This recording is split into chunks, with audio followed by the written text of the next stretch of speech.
कहता का उल्टा चश्मा।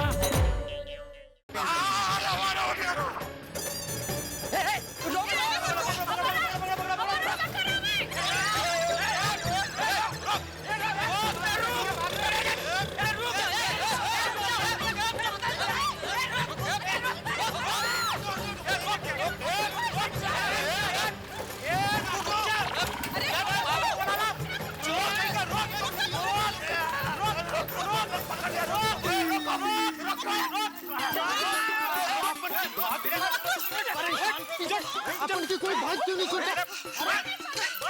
चोर नहीं है। अरे अरे अपन की बात सुनो, अपन चोर नहीं है। अरे हर चोर पकड़े जाने के बाद यही बोलता है। अरे शांति से अपन का बात तो सुनो। अरे तुम्हारी बात है ना, अभी पुलिस सुनेगी, पुलिस। पापा पापा क्या हुआ? बेटा ये सखाराम की चोरी कर रहा था। क्या? अरे ये हाँ ये हाँ। अरे हम लोग नीचे आते। चलो हाँ आ जाओ, इसकी धुलाई करो तुम लोग भी। सॉरी चलना यार। तुम्हारी गैंग का नाम क्या है बताओ? मेरे सखाराम को किडनैप करने चले थे, किसने भेजा तुम्हें बताओ? ओ बोल बड़। फोन किसका बज रहा है? हाँ जरूर तुम्हारे बॉस का फोन होगा, पूछने के लिए क्या होगा, काम हुआ कि नहीं। पकड़ इसको, पकड़ इसको, पकड़। हेलो, हाँ मन्नू, उठा लिया स्कूटर को? नहीं उठा पाया, इससे पहले कि उठा था हमने पकड़ लिया उसे, और जल्दी तुम भी पकड़े जाओगे। मेरे सखाराम को किडनैप करने चले थे। ओए पिड़ू तू? सॉरी तुम? अबे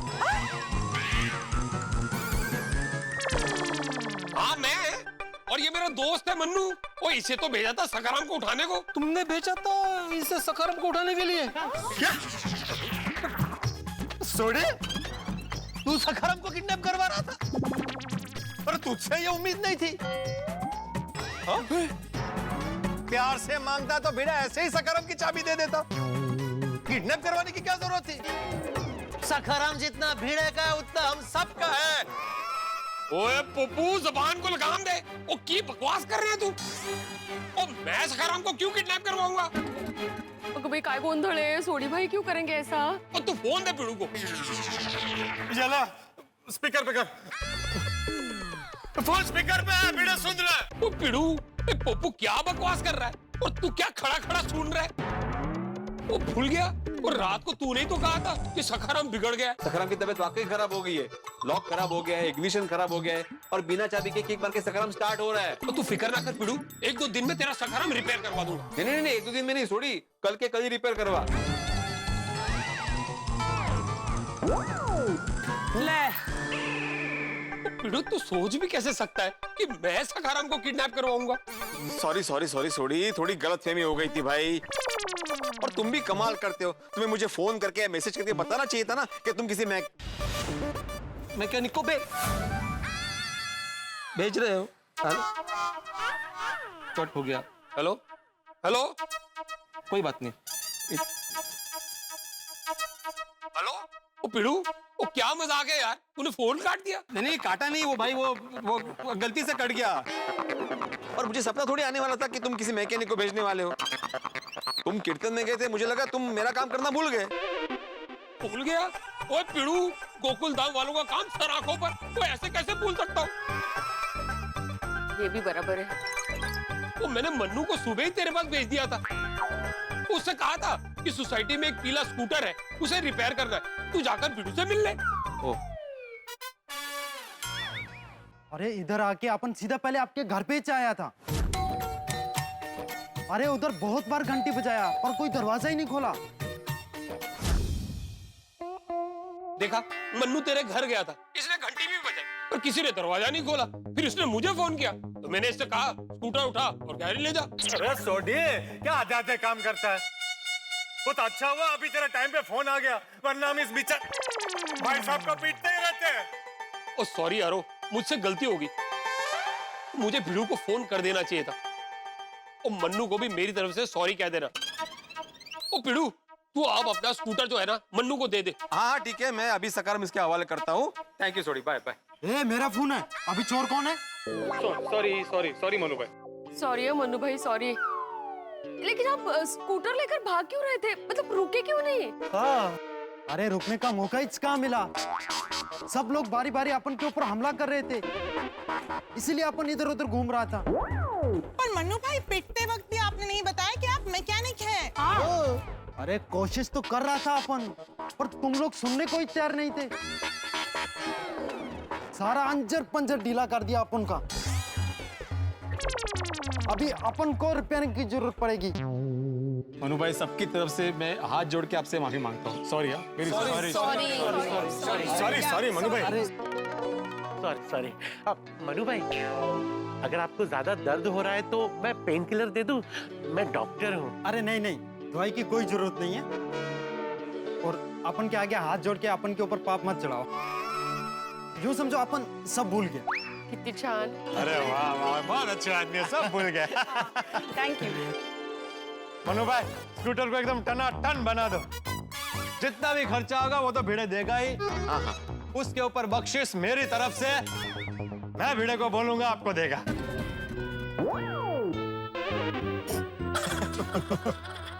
नहीं, बख्शिश की जरूरत नहीं है। बस भिड़े भाई का स्कूटर ठीक हो जाए, उतना काफी है। थैंक यू मनु भाई। ऐसे सॉरी, आप लोगों को हमारी वजह से थोड़ी तकलीफ हुई। ओ कम ऑन माधवी भाभी, ऐसे कोई बात नहीं है। कोई बात नहीं। वैसे इससे एक बात पता चलती है कि गोकुल धाम में कोई भी अगर मुसीबत में हो तो हम सब कुछ छोड़ के उनको मदद करने पहुंच ही जाते। करे बिल्कुल सही कह रही है कोमल भाभी। अरे हम सब फैमिली है। सही बात है। चलो चलते हैं। हाँ। Thank you. Sorry, अमन भाई। बाय। अपन भी निकलता है स्कूटर लेके। आइए स्टार्ट करना पड़ेगा ना, लेकिन पहले जरा हळू आहिस्ता। अरे भिड़े भाई, अपन की चिंता मत करो, अपन का रोज का यही काम है। नहीं, मैं बोल रहा हूँ कि सखरम को जरा आराम से किक मारो। क्या है ना, मैंने इसे बड़े लाड़ प्यार से पाला है, चलाया है। हाँ, ये तो है।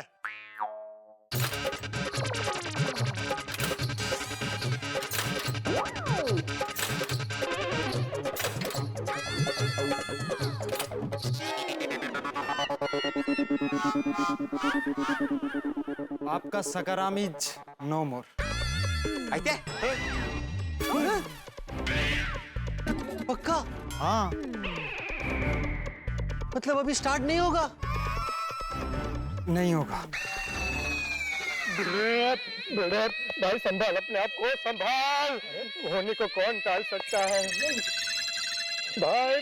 तेरा और सखरम का साथ यहीं तक था। छोड़ो मुझे। अरे ओ भाई, अरे काय चाललंय? एका जागी उभा राहा ना बाबा। अरे ओ मनु भाई, नो मोर मतलब क्या? सकाराम is no more kick starting. सुना? No more kick starting. English बोल रहे भाई साहब। नहीं, वो किक से स्टार्ट हो जाएगा। मैं कोशिश करता हूँ। किक पहचानता है। देखा, हो गया ना? वाह वाह वाह।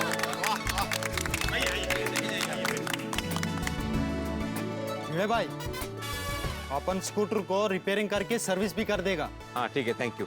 संभाल के लेके जाना मनु भाई। हाँ ओके, थैंक यू। हाँ बस, थैंक यू। सॉरी।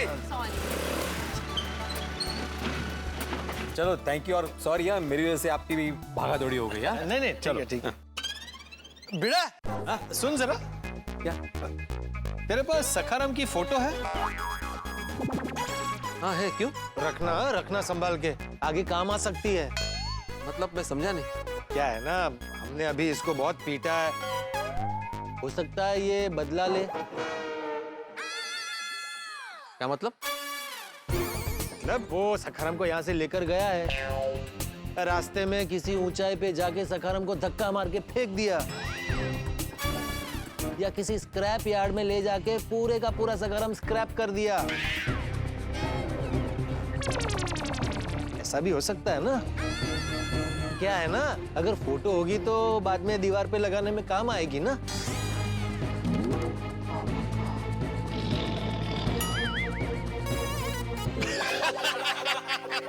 मैं आज प्लेस पे नहीं जाना है। नहीं जाना है ना भाई, बहुत काम है। तो भाई जाओ ना भाई, मजाक क्यों करो अभी? मुझे भी पेशेंट को ऑनलाइन कंसल्ट करना है। चलो फ्रेंड्स, हम लोग भी अपना गेम रिज्यूम करते हैं। पोपट भाई, आज आपने टोपी नहीं पहनी? अरे बाप रे, लगता है घर में या बालकनी में कहीं गिर गई। चलो मैं भी चलता हूँ। अब तो लेकर तुम तो बाहर गए थे, वापस क्यों आए? ध्यान रखने के लिए। ओ अच्छा, थैंक यू। चलो मिलते हैं। अरे बेटा टप्पू, बोली कहाँ गए लोग? किचन में गए होंगे, गोली को भूख लगी होगी। टप्पू, गोली। हाँ दादाजी। क्या हुआ, डर क्यों गए? तो डरूंगा ही ना, तुम लोग ऐसे अचानक पीछे से आवाज दोगे तो मैं डरूंगा नहीं। तुम लोग कहाँ चले गए थे? हम लोग नीचे गए थे दादाजी, नीचे बहुत बड़ा हंगामा हो गया, आपको पता नहीं चला? नहीं, वो जरा मेरी आंख लग गई थी। क्या हंगामा हो गया? वो भिड़े अंकल का सकरम चोरी होने वाला था। हाँ। चोरी? गोकुलधाम में चोरी? कहाँ है वो चोर? मुझे अभी के अभी उसके पास ले चलो। ऐसा सबक सिखाऊंगा कि जिंदगी में कभी चोरी नहीं करेगा। चलो ले चलो। नहीं दादाजी रिलैक्स। सबको लगा कि वो चोर है, लेकिन वो चोर नहीं था। तो कौन था वो? दादाजी वो मैकेनिक था, बाबा का सखराम रिपेयरिंग के लिए लेने आया था। सोडी अंकल ने उसे भेजा था। हाँ। मगर गलती से सबने उसे चोर समझ के पीट दिया। हाँ, वही शोर सुन के हम लोग नीचे चले गए। अरे रे बेचारा सुबह खामखा पीट गया। वही तो। अभी कहाँ है वो? अभी वो सकारम ले गया है रिपेयर करने के लिए। क्या है? हमारे गोकुलधाम में ऐसे उल्टे सीधे हंगामे होते ही रहते हैं। अच्छा टप्पू बेटा सुन, मेरे दोस्त के वहाँ सत्संग है तो मैं वहाँ जा रहा हूँ, दोपहर तक आ जाऊंगा। ठीक है? ठीक है दादाजी। चलो मैं चलता हूँ।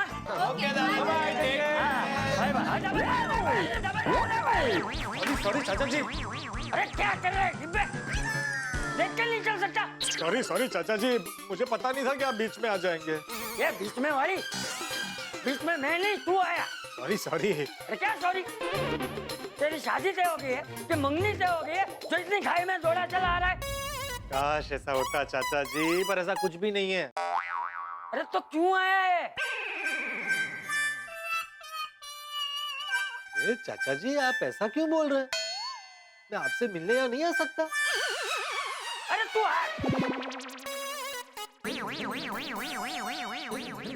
आ सकता है बेटा। तू कभी भी यहाँ आ सकता है। सुबह आ सकता है, दोपहर को आ सकता है, शाम को भी आ सकता है, रात को भी आ सकता है।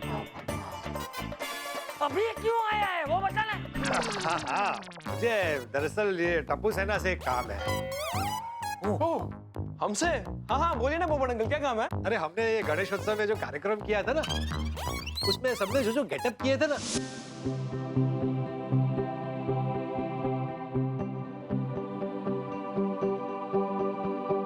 मुझे उसकी फोटोग्राफ्स चाहिए। अच्छा, लेकिन पोपट अंकल आपको उसकी फोटोज क्यों चाहिए? अरे आपने और भिड़े ने मिलकर इतना जबरदस्त कार्यक्रम किया तो उस पर एक आर्टिकल तो बनता है ना। अरे वाह, क्या बात है पोपट अंकल, आप हमारे गणेश उत्सव के बारे में तूफान एक्सप्रेस में लिखेंगे? बिल्कुल। क्या बात है, थैंक यू पोपट uncle, thank you.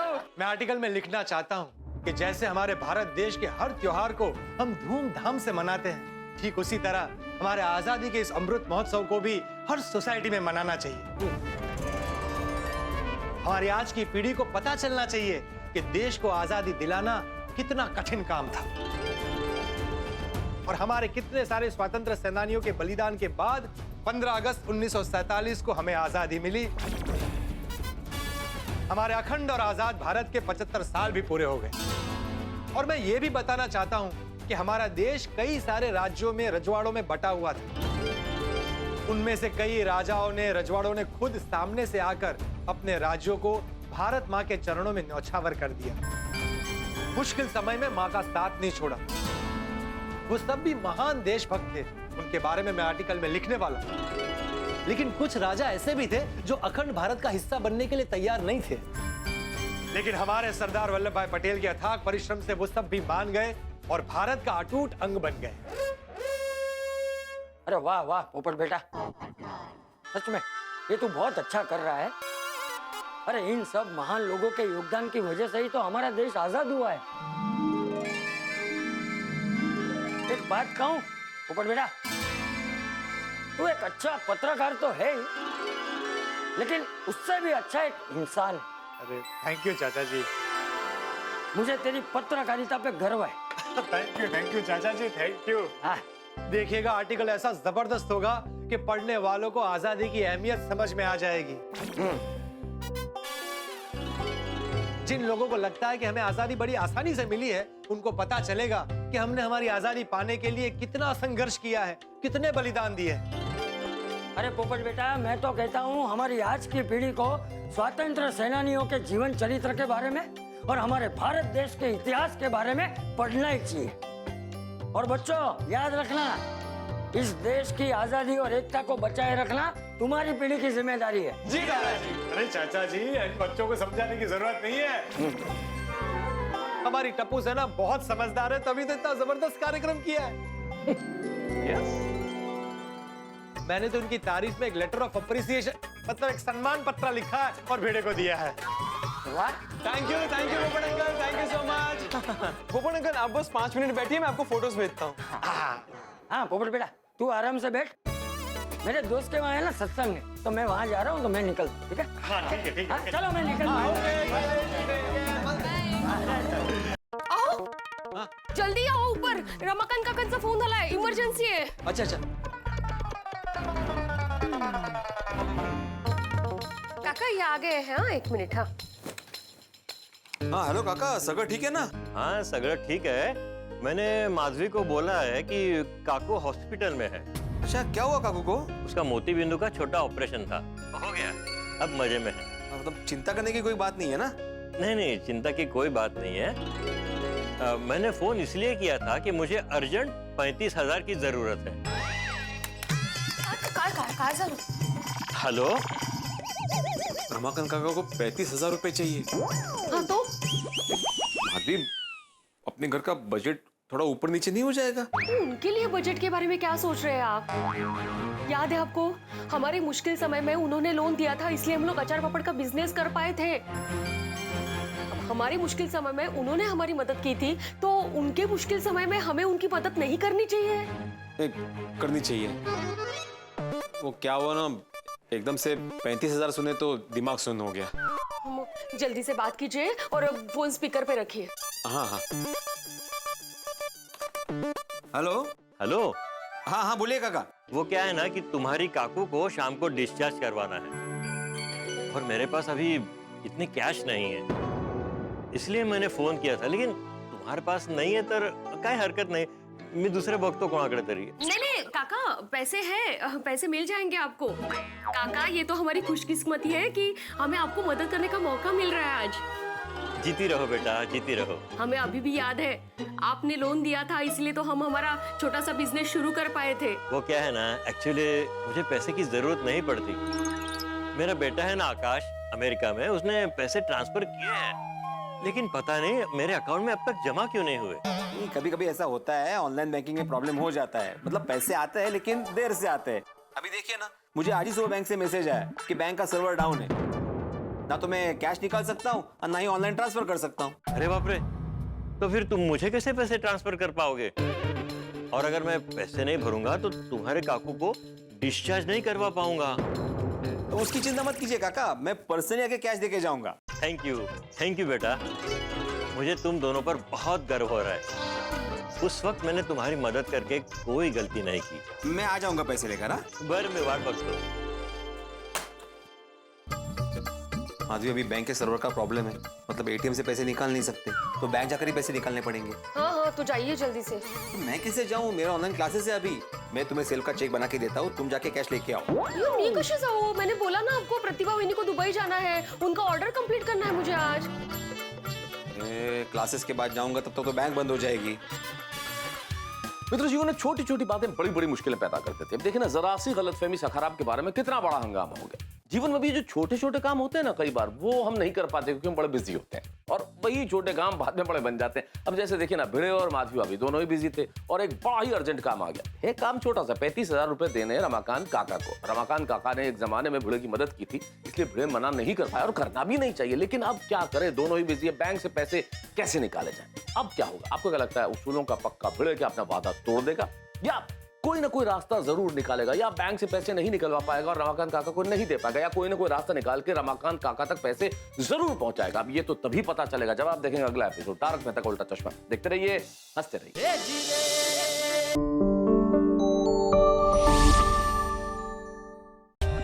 For more updates, subscribe to our channel, click the show links and enjoy watching the videos.